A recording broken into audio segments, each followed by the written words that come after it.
نحمده ونصلي على رسوله الكريم أما بعد أعوذ بالله من الشيطان الرجيم بسم الله الرحمن الرحيم والله جعل لكم مما خلق ظلالا وجعل لكم من الجبال أكنانا وجعل لكم سرابيل تقيكم الحر وسرابيل تقيكم بأسكم كذلك يتم نعمته عليكم لعلكم تسلمون صدق اللہ العلی العظیم۔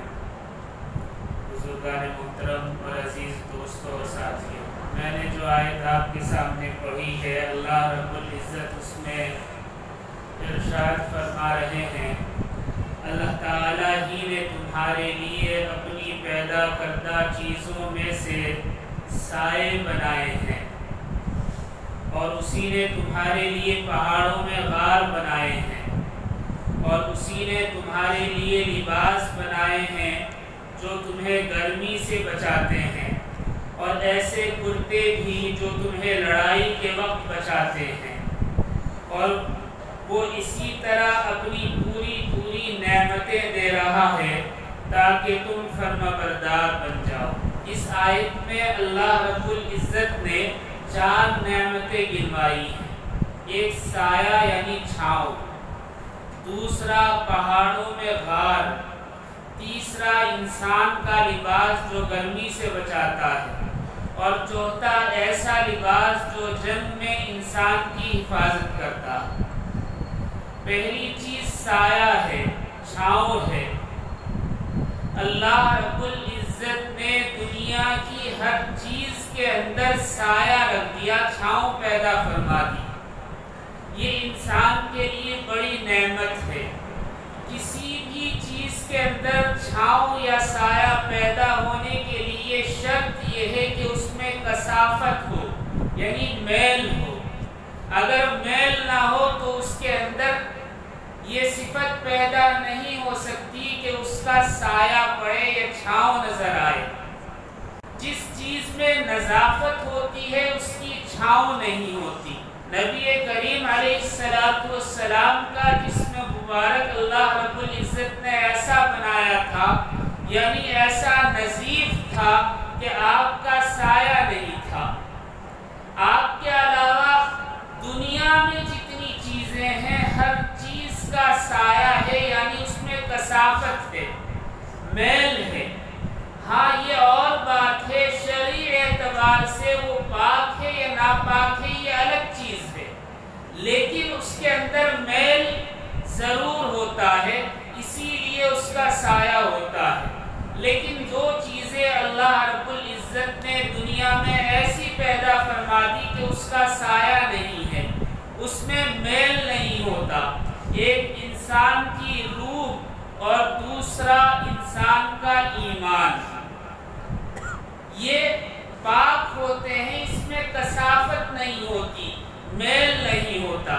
ایک کا تعلق دنیا سے ہے، یعنی انسانی روح کا تعلق دنیا سے ہے کہ دنیا میں رہنے کے لیے وہ پاک اور صاف رہے، اور دوسرا جو ہے ایمان، یا اسے یہ بھی کہہ سکتے ہیں کہ جیسے روح پاک ہوتی ہے، دنیا میں اللہ رب العزت نے انسانی جسم کی بقا کے لیے ہوا کو پاک اور صاف فرما دیا کہ اس میں کثافت نہیں ہوتی، اور دوسرا ایمان ہے کہ اس میں بھی کثافت نہیں ہوتی۔ لیکن انسان کے اعمال خراب ہونے کی وجہ سے ایمان خراب ہوتا ہے تو اس میں بھی کثافت پیدا ہو جاتی ہے، اور بدبو اور غلاظت سے ہوا کے اندر بھی خرابی آ جاتی ہے، میل آ جاتا ہے۔ لہذا روح کو یا ہوا کو یا انسان کے ایمان کو 100% نظیف نہیں کہیں گے بلکہ لطیف کہتے ہیں۔ لیکن اللہ رب العزت نے آخرت میں قریباً ہر چیز کو نظیف بنایا ہے، پاک اور صاف بنایا ہے، اس میں میل نہیں رکھا۔ جیسے جنت کے انعامات ہیں، احادیث میں آتا ہے کہ جنتی کے سامنے جو آب گینے یعنی برتن لگائے جائیں گے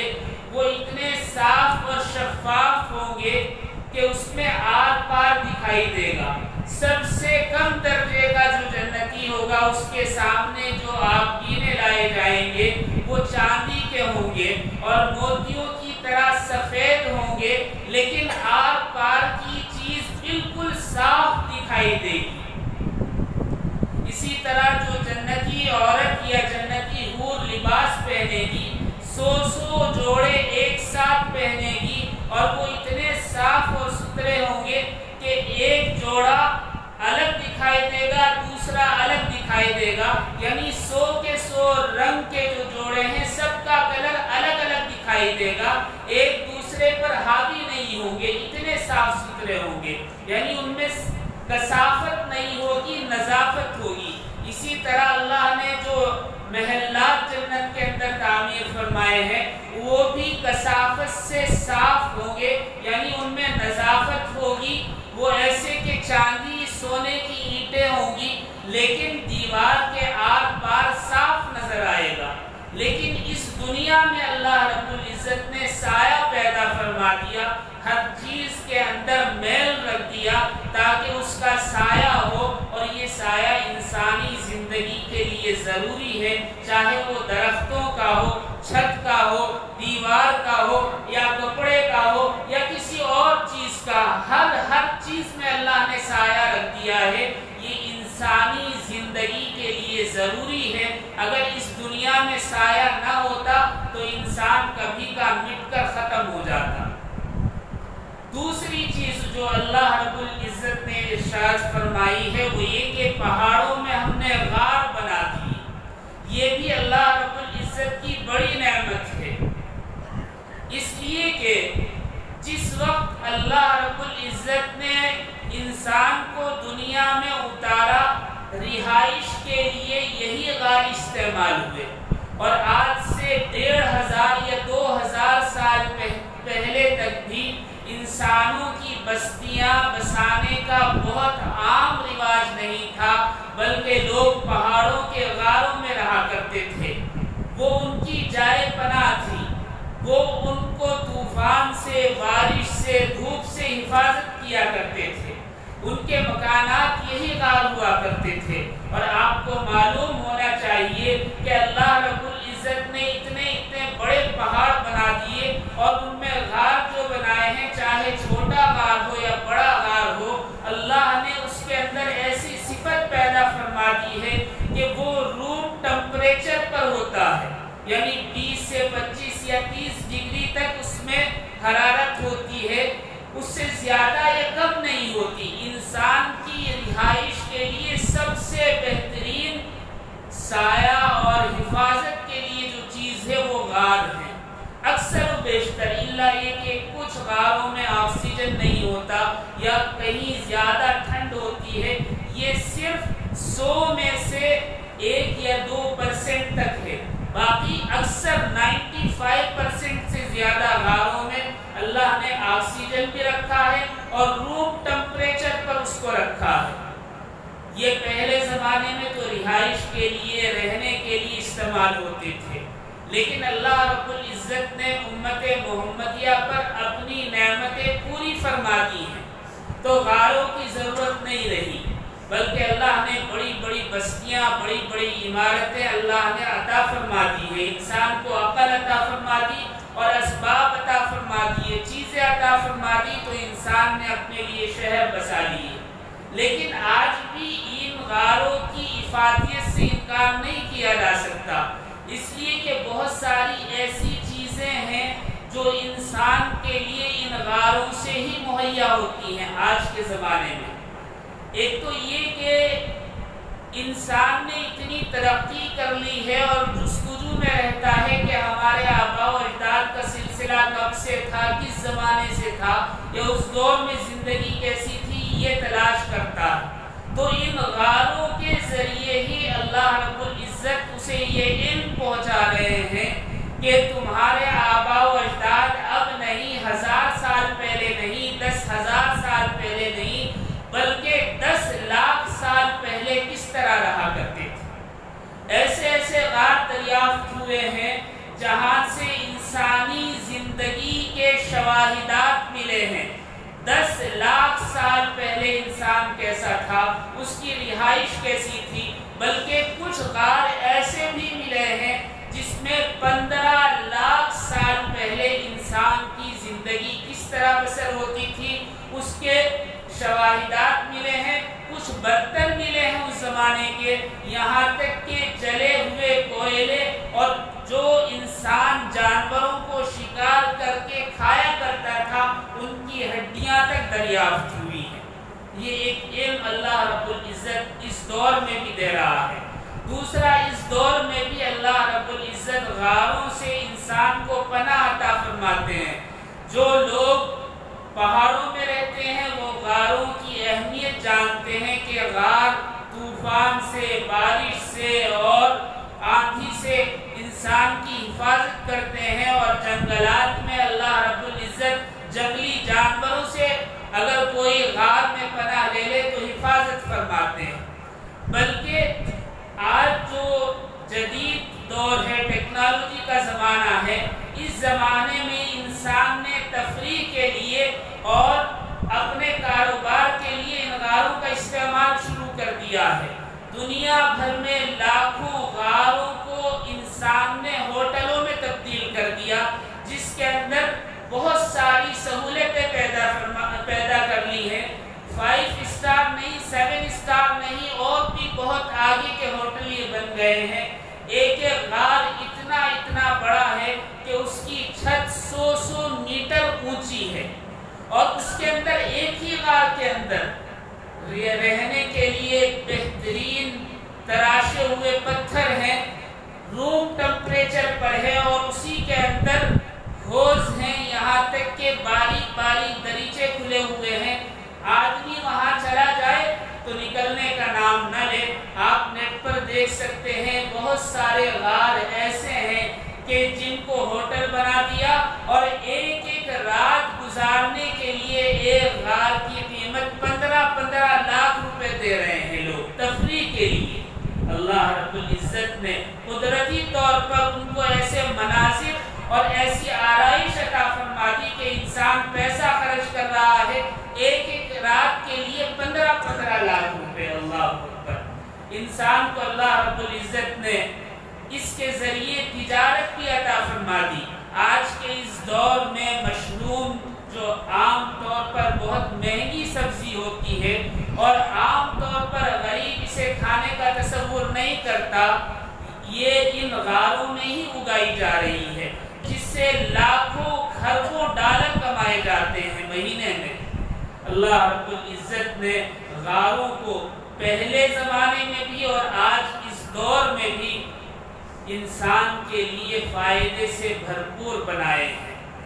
پھر اللہ رب العزت نے آگے ارشاد فرمایا کہ ہم نے تمہارے لیے لباس بنایا جو تمہیں گرمی سے بچاتا۔ ایک لباس یہ ہے جو ہم روز پہنتے ہیں، یہ عام طور پر دھوپ سے ہماری حفاظت کرتا ہے، ہوا سے حفاظت کرتا ہے۔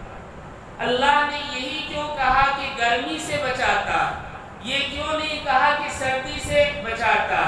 اللہ کو یہاں گرمی والے لباس کی نشاندہی کرنی تھی، اس لیے کہ دوسری جگہ اللہ نے ارشاد فرمایا کہ ہم نے تمہارے لیے جانور پیدا کیے جس کے اون سے، جس کی کھالوں سے تم گرمی حاصل کرتے ہو، یعنی گرمی حاصل کرنے کے لیے، ٹھنڈ سے بچنے کے لیے لباس تیار کرتے ہو۔ یہ لباس جو انسان کے لیے ضروری لباس ہے اس سے ایکسٹرا ہوتا ہے، یعنی زائد ہوتا ہے۔ انسان جو عام طور پر سطر چھپانے کے لیے کپڑے پہنتا ہے، اس سے زیادہ کپڑے سردی میں پہننے پڑتے ہیں، یہ تو ایکسٹرا ہے۔ لیکن گرمی سے بچانے کے لیے جو لباس پہنتا ہے وہ ضروری لباس ہوتا ہے، اس میں سطر پوشی بھی ہوتی ہے اور گرمی سے یعنی دھوپ سے بھی حفاظت ہوتی ہے۔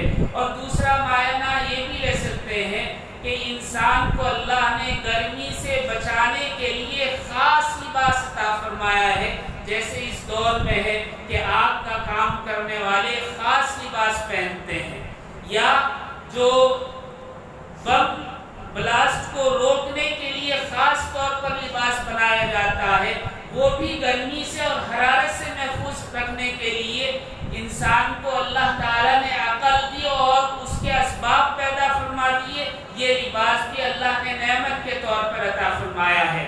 یا جو آج کے زمانے میں انسان ہوا میں جاتا ہے یعنی اسپیس میں جاتا ہے تو اس کے لیے خاص لباس ہوتا ہے جو اسپیس کی گرمی سے حفاظت کے لیے ہوتا ہے۔ یہ سب چیزیں اگرچہ انسان نے اپنی عقل سے بنائی ہیں، لیکن اس کو عقل اور علم اور فارمولہ اور یہ ساری چیزیں دینے والا اللہ ہے، گویا یہ اللہ ہی نے دیا ہے، لہٰذا یہ بھی اللہ کی بڑی نعمت ہے۔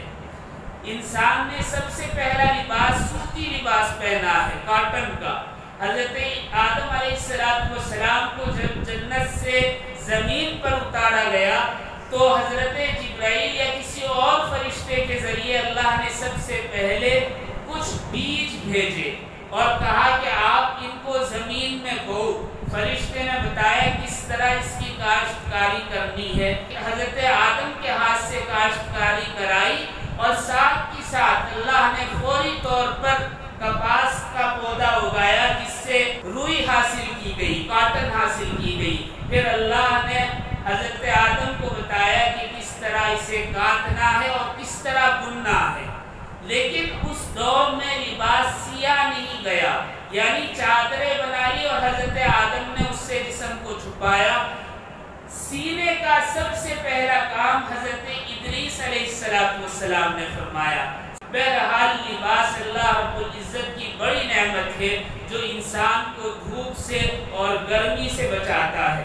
اگر یہ لباس نہ ہو یعنی انسان کے جسم پر کپڑا نہ ہو تو دھوپ کی گرمی یا تپش سے انسان کے جسم کا پانی ختم ہو جائے، یعنی بالکل اس کے جسم میں پانی نہ ہو اور وہ پانی کی کمی سے تڑپ تڑپ کر مر جائے۔ اللہ رب العزت نے گرمی سے بچانے کے لیے جس لباس کا ذکر کیا ہے وہ یہی ہے کہ انسان جو لباس پہنتا ہے دھوپ سے اس کی حفاظت ہوتی ہے اور انسان محفوظ رہتا ہے۔ پھر آگے ایک اور لباس کا تذکرہ فرمایا، وَسَرَابِيلَ تَقِيكُمْ بَأْسَكُمْ، ایسا لباس، ایسا کرتا یا ایسی جیکٹ جو تمہیں جنگ میں کام آتی ہے، دوران جنگ۔ پہلے زمانے میں تو زرہ بختر ہوا کرتی تھی، لوہے کا لباس ہوتا تھا جسے سب سے پہلے حضرت داؤد علیہ السلام نے بنایا تھا، جس پر تلوار، نیزہ یا تیر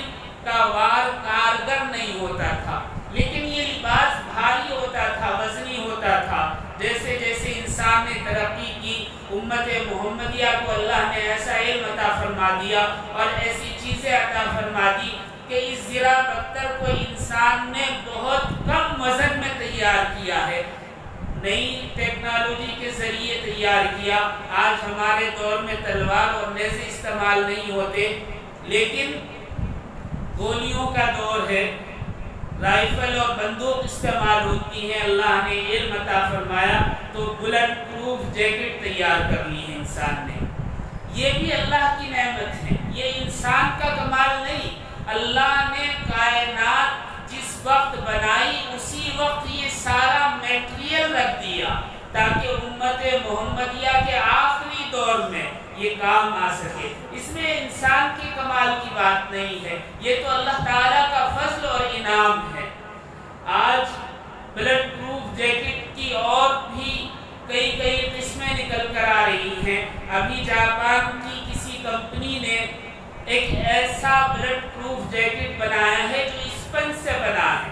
آپ کو تعجب ہوگا کہ اسپنج میں اگر ایک سوئی سے روزن کریں تو ہو جاتا ہے، تو لیکن اللہ نے ایسا علم انسان کو عطا فرمایا کہ اسپنج سے بنی ہوئی، فارم سے بنی ہوئی جیکٹ سے بلٹ رک جاتا ہے، بلٹ جو گولی انسان کی طرف آتی ہے وہ رک جاتی ہے، اس کے بدن کو نہیں چھوتی، بلکہ اللہ رب العزت نے انسان کو ایسی نعمت لباس کے شکل میں عطا فرما دی کہ انسان پہلے کبھی اس کا تصور نہیں کر سکتا تھا۔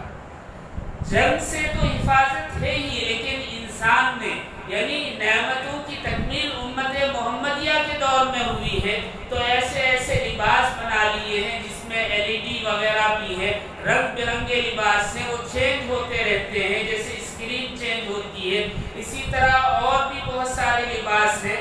نارتھ کیرولینا ایک ملک ہے جس نے ایک ایسا لباس تیار کیا ہے جس کے اندر ایئر کنڈیشن ہے، اور کتنی بھی گرمی ہو لیکن اس میں گرمی محسوس نہیں ہوتی، بلکہ وہ باہر کی ہوا کو اندر کھینچ کر 2 فین اس میں لگائے گئے ہیں اور چارجیبل بیٹری اس میں لگائی گئی ہے، وہ سارے جسم تک ٹھنڈی ہوا پہنچاتا ہے، بلکہ اس کو کنٹرول کرنے کے لیے بٹن بھی دیے گئے ہیں۔ یہ اللہ نے علم عطا فرمایا اور اسباب عطا فرمائے، چیزیں عطا فرمائی جس سے انسان مختلف قسم کا لباس تیار کر رہا ہے، اور یہ سب اللہ کی نعمتیں ہیں، ایسا نہیں کہ یہ نعمت نہیں ہے۔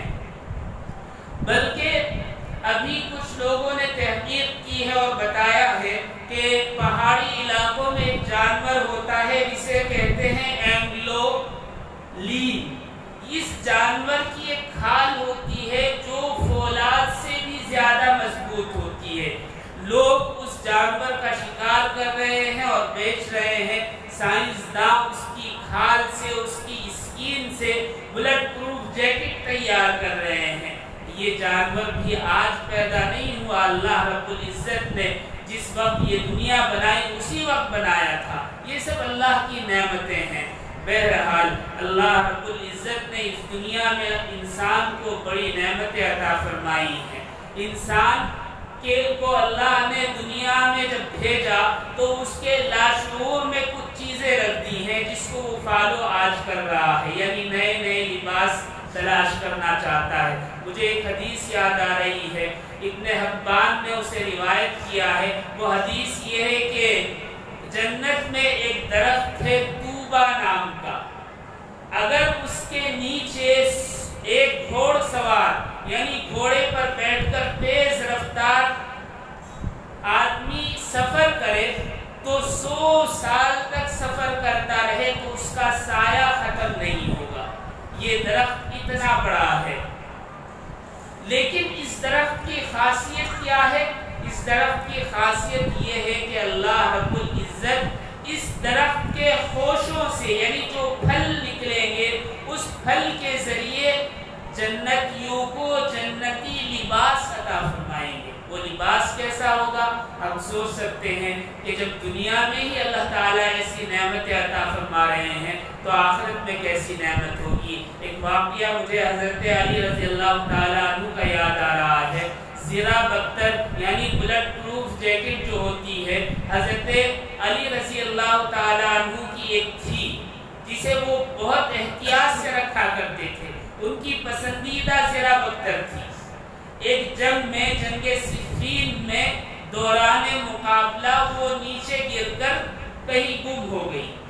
حضرت علی کو پتہ نہیں چلا، لیکن جب جنگ ختم ہوئی بعد میں بہت تلاش کیا لیکن نہیں مل سکی۔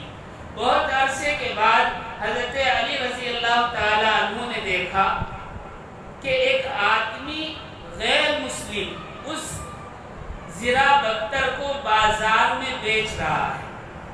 حضرت علی نے اسے پکڑ لیا اور کہا کہ یہ زرہ بختر تو میری ہے، تیرے پاس کہاں سے آئی؟ اس نے کہا کہ یہ میری ہے، میں اس کا مالک ہوں۔ حضرت علی نے کہا کہ میں نے نہ تو اسے بیچی نہ کسی کو گفٹ دی، تو یہ تیرے پاس کیسے آ گئی؟ یہ تو میری ہے۔ اس نے کہا یہ میری ہے۔ جھگڑا ہوا تو حضرت علی نے کہا کہ چلو کسی سے فیصلہ کروا لیتے ہیں۔ اس غیر مسلم نے کہا کہ چلو قاضی شریح کے پاس چلتے ہیں، ان سے فیصلہ کرواتے ہیں۔ حضرت علی نے کہا کہ ٹھیک ہے چلو۔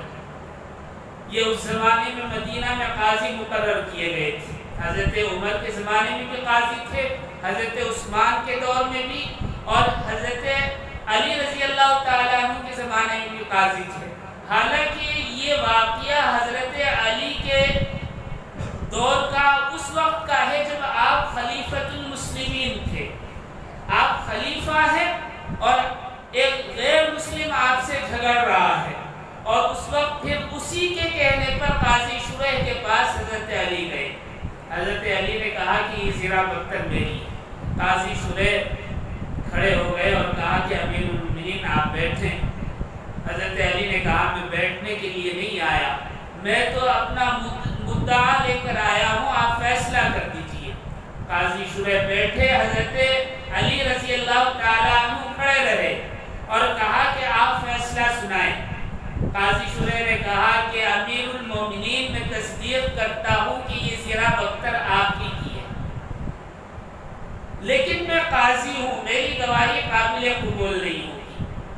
شریعت نے حکم دیا ہے کہ اگر کسی چیز کا فیصلہ آپ کو لینا ہے تو عدالت میں گواہ پیش کرنے ہوں گے، آپ گواہ پیش کیجیے کہ یہ چیز آپ کی ہے۔ حضرت علی نے اپنے دونوں بیٹوں کو حسن اور حسین کو پیش کیا، دونوں نے گواہی دی کہ یہ جو زرہ بختر ہے یہ میرے والد کی ہے۔ تیسرا گواہ آپ نے اپنے غلام قمبر کو پیش کیا، قمبر نے بھی کہا کہ یہ زرہ بختر حضرت علی رضی اللہ تعالیٰ عنہ کی ہے، لیکن قاضی شریح نے کہا کہ یہ نہیں ہو سکتا، اس لیے کہ بیٹوں کی گواہی باپ کے حق میں اور غلام کی گواہی آقا کے حق میں اسلام قبول نہیں کرتا، عدالت قبول نہیں کرتی، لہٰذا آپ کسی اور گواہ کو لائیں۔ حضرت علی امیر المومنین ہیں، حضرت علی نے کہا کہ میرے پاس اور کوئی گواہ نہیں۔ قاضی شریح نے کہا کہ پھر میں آپ کے حق میں فیصلہ نہیں دے سکتا، جس کے قبضے میں آپ کی زرہ ہے یہ اسی کی ہے۔ حضرت علی نے کہا ٹھیک، باہر نکل آئے۔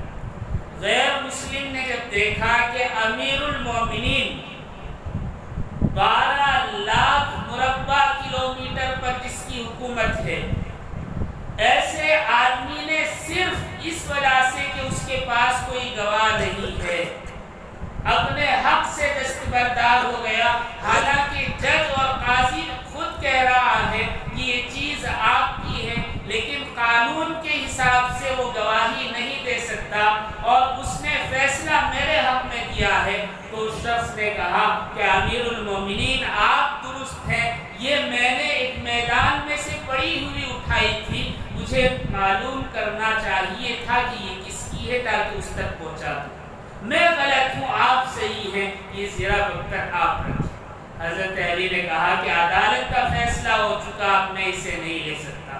حضرت علی کا اخلاق اس نے دیکھا تو کہا کہ امیر المومنین میں کلمہ پڑھنا چاہتا ہوں، مجھے مسلمان بنا لیجیے۔ مسلمان بنا وہیں عدالت کے باہر، اور پھر کہا کہ یہ زرہ بختر میں آپ کو ہدیے میں دیتا ہوں۔ حضرت علی نے کہا کہ میرے لیے اس سے بڑھ کر کوئی ہدیہ نہیں کہ تو نے اسلام قبول کر لیا، چل بازار چلتے ہیں۔ ابھی بازار سے مقدمہ لے کر آئے تھے، اب اس کے کلمہ پڑھنے پر حضرت علی اسے خود بازار لے کر گئے، وہاں سے بہترین تلوار دلوائی، بہترین نیزہ دلوایا اور ایک بہت خوبصورت اور قیمتی گھوڑا دلوایا اور کہا کہ یہ سب اور زرہ بختر تیری ہے، تو جا اور عیش کر۔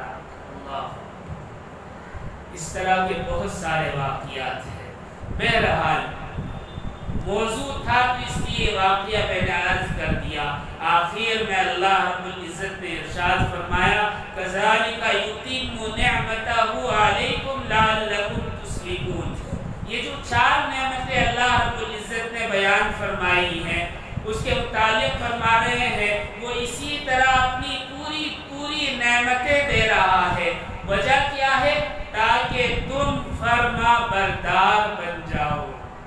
ان نعمتوں کے گنوانے کا مقصد یہ ہے تاکہ تم اللہ کی فرما برداری کرنے لگو، اللہ کے احکامات پر عمل کرنے لگو۔ اللہ رب العزت ہمیں کہنے سننے سے زیادہ اپنے احکامات پر عمل کی توفیق عطا فرمائے اور اپنی نعمتوں پر شکر گزاری کی توفیق عطا فرمائے۔ وآخر دعوانا ان الحمدللہ۔